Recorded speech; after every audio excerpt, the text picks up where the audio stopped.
One way to scaffold kids in guided oral output is to first use a graphic organizer to model while you're talking to the class using certain types of discourse that you want them to see.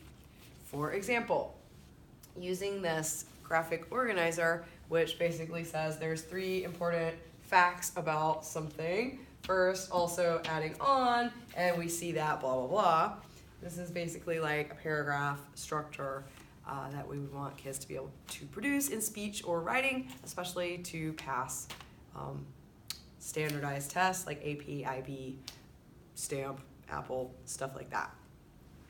So I like to use the hand graphic organizer because it's portable and kids always are gonna have their hands, hopefully, unless they steal something in a country with some very strict laws.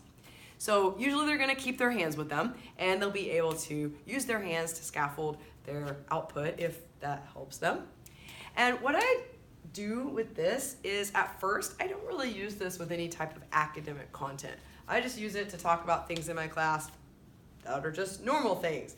So for instance, if we just talked about, we talked yesterday about Mia eating that chocolate chip cookie or no, not even a chocolate chip cookie, just one tiny chocolate chip. She ate this tiny chocolate chip and she got in trouble. And so we could say like, there are 3 important facts about Mia and her mother. Firstly, Mia's mom is really strict. Also, Mia doesn't even remember what her mom said. To add on, Mia only just ate one tiny chocolate chip and her mom got really mad. We have seen that Mia's mother can be a very strict mother. So just doing that structure with something that is not academic and it's just like personal language or just narrating something of a personal nature helps kids to internalize this language before you would potentially even add on any kind of academic topic. So you can just ask kids to use this and do like the question and answer game with each other just to practice this. Or you can play a game called Play That Word. So you would have students make a pack of cards, index cards, a little piece of scrap paper. This one just happens to be color coded. That's kind of neat for the kids to have like the intro, conclusion, and body like in different colors.